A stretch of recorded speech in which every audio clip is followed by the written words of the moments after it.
Before blue jeans as we know them became a symbol, before they were fashion, rebellion, or workwear, they were a solution to a problem, a practical fix by a practical man. Jacob Davis didn't dream of building an empire. He just wanted to make pants that didn't fall apart. And he did. He didn't fight for ownership, whether it was responsibility, fatigue, or something else. We'll never know. But in that moment, he traded the great for something merely good. And in doing so, he handed someone else the chance to become a legend. He solved a problem, changed the world, and history has barely said his name since.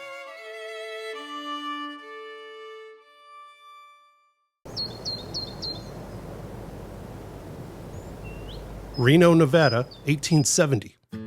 Life in the West was a daily struggle. Long hours, poor living and working conditions, economic hardships. But people from around the world flocked here for an opportunity to find gold and silver, for a chance of scratching more than just a simple living from the earth. That was Reno, half dirt, half promise. In the middle of all of this, an immigrant tailor with a needle and a dream, Jacob W. Davis wasn't chasing silver. He was chasing a good life for his wife Annie and their children. After bouncing around the US and Canada, trying his hand at various occupations, he always came back to tailoring. It's what he knew. It's what he was good at. Selling work clothes to the men who built the West and tore through their trousers doing it. In his tailor shop on Virginia Street, he used heavy-duty cotton duck cloth and cotton denim to make tents, wagon covers, horse blankets, and pants for cowboys and miners. In December 1870, a woodcutter's wife asked if he could make a pair for her larger husband, who had a habit of going through pants quickly.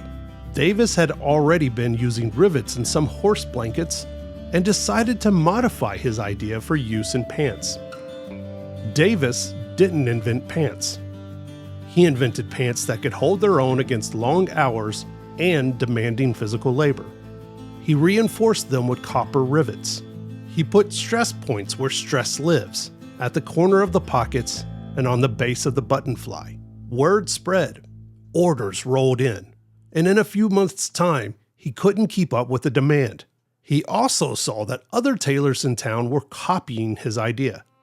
Davis knew he had a good product and wanted to patent his idea, but he couldn't afford the $68 needed for the paperwork. So he wrote to his fabric supplier, a man named Levi Strauss in San Francisco. Together, they filed a patent for an improvement in fastening pocket openings. It bore both their names. On May 20th, 1873, blue jeans were officially born. Their names shared the patent, but only one would go on the label. Davis then moved to San Francisco to oversee the first manufacturing facility for waist overalls, as they were called at the time. He ran the floor, supervised labor, watched his invention get stitched by the thousands. But ownership? That was Levi's. As far as we know, Davis didn't negotiate for equity. He didn't demand royalties, didn't ask for more than a job. After years of drifting from city to city, raising 6 kids and scraping by, we may never know why he didn't ask for more. Maybe he was tired. Maybe it felt like enough. What we do know is that he walked into that factory and never walked out with a legacy. He took the steady job and watched his dream wear someone else's name. Davis made jeans strong. Strauss made them global. When Levi Strauss died in 1902, he left behind a fortune worth $30 million, nearly $1 billion today. When Jacob Davis died 6 years later, he left behind work logs, thread scraps, and a history that rarely included him. Today, blue jeans have wrapped themselves around every culture. You can wear them to a protest or to an office building, on a horse or on a skateboard. They've been acid-washed, low-rise, boot-cut, and skinny, but the soul has never changed. Every pair traces back to a tailor in a dusty Nevada town. But there's no statue of Jacob Davis in Reno, just a small plaque at the site of his original shop. Instead, Davis's legacy is woven into the stitching, binding the empire together, quietly, invisibly.